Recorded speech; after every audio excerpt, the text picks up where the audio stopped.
औज़ुबिल्लाहिमिनश्शैतानिर्रजीम बिस्मिल्लाहिर्रहमानिर्रहीम। आज हम बात करेंगे दिल, कलब, कालब, कलूब की असल हकीकत क्या है। और आप कहेंगे कि दिल क्या है, कलब क्या है, कालब क्या है, कलूब क्या है, इसकी हकीकत बयान की जाएगी और आप हैरान हो जाएंगे कि सूफिया के नज़दीक दिल किसे कहा जाता है और ये कलब और ये सारा मुकामात क्या चीज़ें हैं। मेरे दोस्तों, मेरे भाइयों, अल्लाह ताला ने हज़रत इंसान के ऊपर 18 लाख इल्म नाजल किए हैं, जो कुछ जारी हैं और कुछ सीना ब सीना अता किए जाते हैं। जैसे कि रसूल पाक हज़रत मोहम्मद मुस्तफ़ा सल्लल्लाहु अलैहि वसल्लम मेरे और आका आपके दिल भर जानी आका मौला सल्लल्लाहु अलैहि वसल्लम ने इरशाद फरमाया कि शब मेराज अल्लाह ताला ने मुझे 90 लाख या 90 हज़ार या 90 लाख इल्म अता फरमाए, जिसमें से 30 लाख राज मैंने बता दिए। 30 लाख राज खासुल खास सहाबा को बता दिए, अहले बैत को बता दिए, और 30 खासुल खास जो थे वो मैंने अपने सीना में छुपा लिए, और वो मैं सीना व सीना मौला अली और उनकी अहले बैत के बाद 12 इमाम और ऐसे गौसे आजम और दीगर सुल्तान बहु औलिया अल्लाह के पास वो बातनी और रूहानी इलम पहुंचा। बाज लोग अक्सर कह देते यार पीरां दी सानू समझ नहीं आती, ये गल्लां कितों कढ ले आंदे ने, ये गल्लां ते असीं कदी सुनियां ही नहीं। कोई सबूत दो जी, कोई सनद दो जी, कोई रावी पेश करो जी। फलाना रावी कहां से पेश करें? रावी तो वो डायरेक्ट रसूल खुदा सल्लल्लाहु अलैहि वसल्लम से बातन में जाकर फुकारा जो है वो इलम हासिल कर लेते हैं, तो वहां पर रावी कहां से? दूर दूर तक भी रावी नजर, बल्कि दरह रावी नजर नहीं आना। हाँ, आप रावी ढूंढ रहे हैं, आप कह रहे हैं ये कहां से लिया इलम? इनको सीना ब सीना इलम मिलता है। ये सीना ब सीना इलम के बारे में हदीस भी सुन ले। रसूल पाक सल्लल्लाहु अलैहि वसल्लम ने इरशाद फरमाया, असली इलम सीनों से फूटेगा, असली इलम सीनों से फूटेगा। ये भी हजरत सल्लल्लाहु अलैहि वसल्लम की सही हदीस नबवी में मौजूद है कि सीने ब सीना इलम चलेगा। और ये हजरत अली भी इस चीज की सनद देते हैं। हजरत अली फरमाते हैं, मुझे नबी रहमत सल्लल्लाहु अलैहि वसल्लम ने इलम ऐसे अता फरमाया जैसे चिड़िया अपने बच्चे के मुंह में दाना डालती है। रसूल पाक ने ऐसे मेरे मुंह में, मेरे सीने में वो नॉलेज, वो इलम, वो अलम नशरा का सारा इलम मेरे सीने में, इसमें जात का इलम अता फरमाया। ये मौला अली शेर खुदा फरमाते हैं। उनके बाद वो इलम उन तक ही नहीं रहा, वो इलम आपके अहले बैत और पंजतनपा के घराने तक और सारे जहान के घरानों तक पहुंचा है। वो इलम कभी ख़त्म नहीं हो सकता, उसको रूहानी इलम कहा जाता है। और यही इलम हज़रत गौसे पाक और दाता अली हजवेरी, बाबा फरीद गंज शकर, मियाँ मीर शाहबाज कलंदर, हज़रत राबिया बसरी और हज़रत बू अली कलंदर, हज़रत गरीब नवाज मोइनुद्दीन चिश्ती अजमेरी, इसी तरह दीगर जितने भी औलिया अल्लाह है, इनके पास पहुंचा कौन सा? रूहानी इलम, सीना ब सीना इलम। ये जारी किताबों वाला इलम तो जारी दुनियादारों के लिए था, खासों के लिए नहीं था। खासों की बात खासों में की जाती है। हम क्या समझते हैं, ये जो सारी किताबों के, ये मेरे पास भी ढेर लगे पड़े हैं सारी किताबों के, लाइब्रेरी बनी बड़ी है सारी किताबों की। ये वो इलम है जो जारी इब्ने इसहाक ने लिख दिया, इब्ने हिशाम ने लिख दिया, इब्ने हसाम ने, जितनी ये तारीखों ने लिख दी बात, वो हमारे पास पहुंच गई। वो किसी ने कुछ गलत लिख दिया, कुछ ने कुछ सही लिख दिया, कोई पता नहीं। वल्लाहु व रसूलहु आलम क्या लिख गए हैं। बस जो दिल में आता है, हर कोई अपने अपने मानकर अपना अपना फिरका बनाकर अपने अपना काम चला रहे हैं और लोग उसमें बड़े खुश हैं। हकीकत यह है कि अगर आप सही मानों में वो जमात को तलाश करना चाहते हैं और जो अल्लाह और उसके रसूल की है, और वो इलम जो अल्लाह और उसके रसूल का रूहानी ओरिजिनल इलम है, जो अलम नशरा के सीना पाक से मौला अली पाक के सीना पाक में आया और फिर हम तक यानी फुकरा तक आया और उनके जरिए हम फकीरों तक आया, तो वो इल्म लदुन्नी है जिसका कुरान ने कहा हमने खिज़र को इल्म लदुन्नी अता फरमाया। और ये इल्म रूहानियत जिसके बारे में अबू हुरैरा की हदीस में बात करें, ये इल्म कितों आ गए, ये कहां से बातें कर रहे हैं, सुन लें। अब बुखारी की ये हदीस भी है। सय्यदना अबू हुरैरा ने कहा, मुझे रसूल अल्लाह ने 2 तरह के इल्म अता फरमाए। एक इल्म वो है जो मैं बयान कर देता हूं, कोई बात नहीं, लोग सुभान अल्लाह कह रहे हैं, अल्हम्दुलिल्लाह कह रहे हैं। एक इल्म वो है अगर मैं बयान कर दूं तो लोग मुझे मार दें। ये कौन सा इल्म था जो बयान करने पर हजरत हुरैरा कहते लोग मुझे सूली पे चढ़ा देंगे? कोई इल्म था, इल्म मारिफत, जिसको छुपा कर बयान किया गया सीना ब सीना। हजरत इमाम हुसैन पाक के पास वो इल्म था, पर लेकिन उनके अंदर वो कह रहे राज़े फैज़े नबूवत था, वो ठाठे मार रहा था। जब आपने बयान किया, यजीदियों को हजम नहीं हुआ।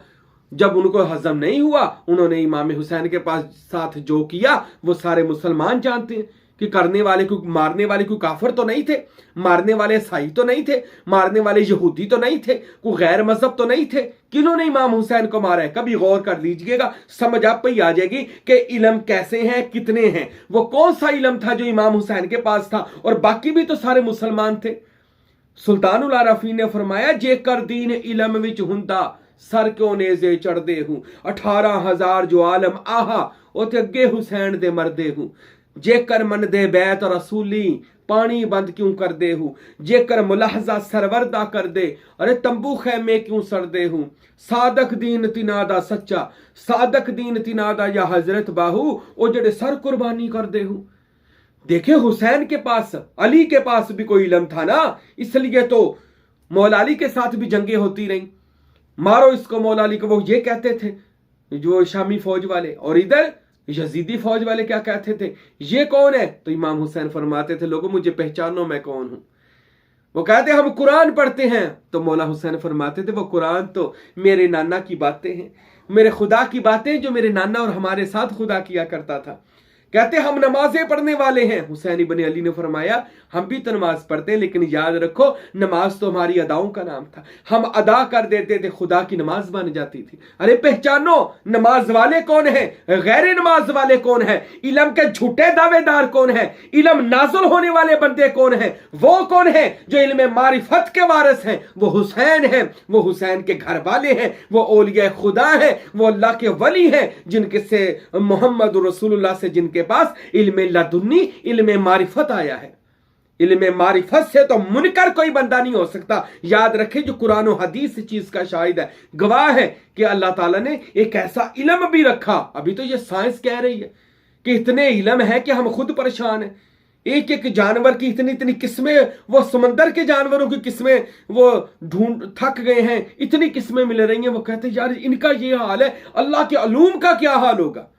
तो अल्लाह के अलूम तो वो जो सारे के सारे हैं वो मोहम्मदी अरबी के सीना में है, और मोहम्मदी अरबी ने वो सारे इल्म मौला अली के सीना में मुंतकिल फरमाए। और मौला अली इतने सखी थे कि उन्होंने वो सब कुछ अपनी अहले बैत 12 इमाम और उनके जरिए उम्मत के फुकरा के सीने में डाले। क्या आप जानते हैं हजरत सुल्तान बाऊ रहमतुल्लाह अलैह ने दुनियावी तालीम हासिल नहीं की, दुनिया की तालीम नहीं पढ़े, लेकिन हजरत सुल्तान बाहू ने 140 किताबें लिखी हैं तसव्वुफ के ऊपर, रूहानियत के ऊपर, सूफीज़म के ऊपर, तस्के नफ्स के ऊपर, तसव्वुर इस्मे अल्लाह ज़ात के ऊपर, और अल्लाह की कसम खाकर कहता हूं तसव्वुर के ऊपर इतनी इतनी पचीदा बातें, इतनी इतनी अहम गुफ्तगू की है कि बड़े से बड़ा फिलासफर भी वो हैरान हो जाएगा कि यार ये वो बंदा बातें कर रहा है जिसने कभी स्कूल नहीं देखा। वो कहां से बातें आई हैं? वो सारी बातें खुदा ने इल्हाम की हैं, मुस्तफा ने इल्हाम की हैं अपने वली सुल्तान बाहू के सीना पर। ये दाता अली हजवेरी लाहौर में हजरत दाता अली हजवेरी ने कशफुल महजूब लिखी है, जिसके ऊपर आज पीएचडीयां हो रही हैं, कशफुल महजूब के ऊपर रिसर्चें हो रही हैं। इरफान किताब मेरे दादा मुर्शद हजरत फकीर नूर मोहम्मद सरवरी कादरी रहमतुल्लाह अलैह ने लिखी। मैंने 1000 हाथ तसव्वुफ की और मजहबी किताबें पढ़ी हैं। इरफान हिसावल हिस्सा दोम ऐसी तसव्वुफ से भरी किताब है, बंदे से लेकर खुदा तक के सारे उसमें पर्दे उठा दिए, राज उठा दिए। फकीर नूर मोहम्मद ने मैं हैरान हो जाता था यार, ये खैबर पख्तून में रहने वाला, एक कुलाची शरीफ में रहने वाला, एक देहात में रहने वाला देहाती बंदा फकीर नूर मोहम्मद कुलाचवी इतना इल्म कैसे बयान कर गया? तो जब हम उनके आस्थाने पर गए, उनको पढ़ा, देखा, उनके बैत हुए, तो इस फकीर ने क्या देखा? अरे ये तो वो इल्म है जो इल्हामी है, ये तो अलकाई है, अरे ये तो वो इल्म है जो मौला अली ने अपने बाद सीनों में मुंतकिल फरमाया था। अल्हम्दुलिल्लाह आज वो इल्म ये फकीर आपको बता रहा है, अपनी तरफ से नहीं बता रहा। याद रखें, ये मैं वो जितने भी बयानात मेरे सुन लें, मैं तसव्वुफ पर बात करूंगा, रूहानियत पर बात करूंगा, फिरकों पर बात नहीं करूंगा। ये दुनिया के लड़ाई कराने वाली बातें नहीं करूंगा। जब बात करूंगा जोड़ने वाली, बंदे को अल्लाह से मिलाने वाली। और खुदारा बंदे का मकसद अल्लाह से मिलना है, ना तो फिरके बनाना, ना 11वीं 12वीं दे रोले पाना, ना हाजरो नाजर दे झगड़े करना, ना ये काम करने के लिए इंसान को पैदा किया गया। और मेरे भाइयों, हजरत इंसान की जो तख्लीक है ना, वो अपनी पहचान है। इनू कर ले, अपने ही मन में डूब कर पा जा सुराग जिंदगी। तू मेरा नहीं बनता ना बन, कम से कम अपना तो बन, और अपनी तू पहचान कर। आइए अब हम इसके मौजू की तरफ आते हैं। इल्म का तो आपको मैं बता दूं लाखों किस्म के इल्म है जो हजरत इंसान के कलम में है, लेकिन वो पोशीदा है। वो खुलेंगे जब आप मेहनत करेंगे, किसी कामल मुर्शद के बैत हो जाएंगे, फिर उसके नक्शे कदम पर चलेंगे। तो कलब सबसे पहले दिल है। तो दिल के बारे में हजरत सुल्तान साहब क्या फरमाते हैं, सुनिए। दिल हर जानवर के पास भी है, इंसान के पास भी है, हर किसी के पास है। इस दिल के बारे में सुल्तान साहब फरमाते ये एक वो पुर्जा है जो सिर्फ पंप है जो बंदे को जिंदगी को चला रहा है। उसके बाद इसकी कोई हकीकत नहीं है, यानी कि एक जिंदगी चलाने के लिए दिल है, इसके बारे में कुछ नहीं है। ये एक आम बंदे के पास भी दिल हो सकता है, लेकिन दिलों में दिल वो अफजल है जो कल्ब बन जाए। दिलों में वो दिल बेहतर है, अफजल वाला है जो कल्ब बन जाए। कल्ब वो दिल होता है, कल्ब वो दिल होता है जो कल्ब अल्लाह अल्लाह करने लग जाए, यानी कि जो दिल मां सिवा अल्लाह सबकी मोहब्बत को अपने दिल से निकाल दे। क्योंकि अल्लाह अल्लाह मां सिवा अल्लाह सब हवस है, जो हवस को निकाल दे उसका दिल बन जाएगा कल्ब। कल्ब वो होता है जो मां सिवा अल्लाह पाक हो जाए, अल्लाह के सिवा सबसे पाक हो जाए, तो यानी वो सिर्फ खाने खुदा बन जाए और गैर खुदा को अपने आप से निकाल दे, उसको कहता है कल्ब। और कल्ब के बाद आ जाता है कालब। कालब वो दिल होता है कि जो इसमें अल्लाह ज़ात से मुनव्वर हो जाए, जो इसमें अल्लाह ज़ात से रोशन हो जाए, जो इसमें अल्लाह ज़ात से मुनव्वर हो जाए, उसको एक आ जाता है कालब। ये मुझे ये इसमें अल्लाह ज़ात दिखाना जी, ये मैं आपको इसमें ज़ात दिखाता हूं कि जो कालब बन जाता है। पहले दिल वो दुनियादार भी हो जाता है, फिर कल्ब जिक्र करना शुरू करता है, फिर अल्लाहु अकबर। ये देखें, फिर ये बनता है कालब। ये मैं कुछ दिन पहले लाहौर गया था, हजरत दाता अली हजवेरी और हजरत मियाँ मीर और हजरत बीबी पाक दामना, और ये इसमें अल्लाह ज़ा लेकर गया था। बहुत सारे मैंने अपनी बहनें हैं मेरी उधर, हमारी दस्ते बैत है, उनको ये इसमें अल्लाह ज़ा दिया।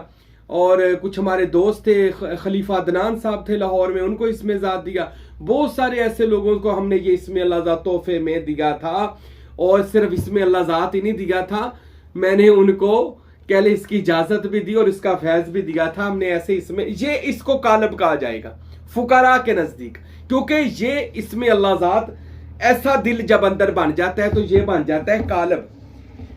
कालब के बाद बनता है कलूब। कलूब वो होता है कि वो सिर्फ अपने तक इसमें अल्लाह ज़ात ना रखे, लोगों के दिलों को भी वो इसमें अल्लाह ज़ात देना शुरू कर दे। यानी वो ये फैसलाबाद में बहुत पाए का वली है सूफी बरकत अली, अब्बू अनीस सूफी मोहम्मद बरकत अली लुधियानवी रहमतुल्लाह, साबर पिया का मरीद है, हिंदुस्तान से आए, यानी ये साबर पिया से मोड़ लगी है, इधर फैसलाबाद में डेरे लगाए। उन्होंने एक बात बड़ी खूबसूरत कही, उन्होंने कहा कि दिल ही दिल को पढ़ाता है, यानी कलब कलब को पढ़ाता है, कलब ही कलब को जिंदा करता है, कलब ही कलब को खुदा तक पहुंचा देता है। या हयो या क्यों, बड़ी खूबसूरत बात थी, बड़ी तफसीलन बात है, लेकिन आपने ये बात समझाई, ये समझे कि मैं बताऊंगा तो कुछ होगा, नहीं नहीं। कई दफा अहले दिल जो लोग होते हैं ना इसमें अल्लाह ज़ात वाले, वो किसी पर एवं ही उनका दिल आ जाए या उनकी नजर हो जाए तो उनको भी वो इसमें अल्लाह ज़ात अता कर देते। तो जिनको इसमें अल्लाह ज़ात मिल जाए, सुल्तानुल आराफीन कहते हैं, बाहू सुल्तान कहते हैं, जिसको इसमें अल्लाह ज़ात मिल गया वो रूए ज़मीन का मालिक बन गया, वो हर अख्तियार का मालिक बन गया, वो खुदा का कह ले दुनिया में जलवा बन जाता है, नायब रसूल अल्लाह बन जाता है, नायब गौसे पाक बन जाता है जिसको इसमें अल्लाह। अच्छा, पहले है दिल, अल्लाह करे दिल बन जाए कलब। कलब कहते हैं मां सिवा अल्लाह पाक। उसके बाद कलब के बाद कालब, यानी इसमें अल्लाह ज़ात से रोशन। और उसके बाद कलूब, लोगों के दिलों को भी रोशन करने वाला। ये दिलों की हकीकत है, याद रखें। इन सारी मंजिलों पर जाएं, दिल, कलब, कालब, कलूब, इन चारों पर जाएं, जिसको हम कह लें शरीयत, तरीकत, हकीकत, मारिफत। शरीयत ये है, ये जो ज़ारा दिल है। तरीकत ये है, ये दिल अल्लाह गैर अल्लाह से पाक हो गया। हकीकत ये है, काला बन गया, अल्लाह अल्लाह करने लग गया। और मारिफत ये है, कलूब बन गया, ये आगे भी तकसीम करने लग गया, आगे भी तकसीम। और ये याद रखे, फैज और इल्म बांटने से बढ़ता है। ये ना समझे कि ये पता नहीं, ये बातें मैं बता रहा हूं तो मेरी बातें, मेरा फैज कम हो रहा है, नहीं नहीं, ये बढ़ रहा है। आप भी बताएं, मेरा मिशन लेकर आगे चले अपने इलाकों में। ये मैं आपको भी इजाजत देता हूं, जहां जहां उकाड़े में है, लाहौर में है, हिंदुस्तान में है, यूरोप में है, जहां जहां भी हमारे मुरीद मौजूद हैं, मैं सबको ये इजाजत देता हूं हमारे इसमें अल्लाह ज़ात का पैगाम फैलाए और लोगों को औलिया अल्लाह का मिशन बताएं कि औलिया अल्लाह का मिशन क्या था, औलिया अल्लाह ये साई महबूब पीर क्या मिशन लेकर आए। मैं आपको इजाजत देता हूं जहां जहां हमारे तालिब बैठे हमारा पैगाम आगे दे और लोगों के दिलों को इसमें अल्लाह ज़ात, ये ऐसे इसमें अल्लाह ज़ात बनवा लें, अपने इलाके से छपवा लें, बांटना शुरू करें। मेरी तरफ से इजाजत है, लोगों को फैज दें, हमसे राब्ता कर लें, इंशाल्लाह हम आपको इजाजत देंगे, फैज देंगे। आप उन इलाकों में इसमें अल्लाह ज़ात का प्रचार करें और आप दें लोगों को दावत और औलिया अल्लाह के रास्ते पर लेकर आए। अल्लाह ताला की बारगाह में दुआ है अल्लाह हम सबको ये हकीकतें समझने की और इस पर अमल करने की तौफीक अता फरमाए। वमा अलैना इल्लल बलागुल मुबीन।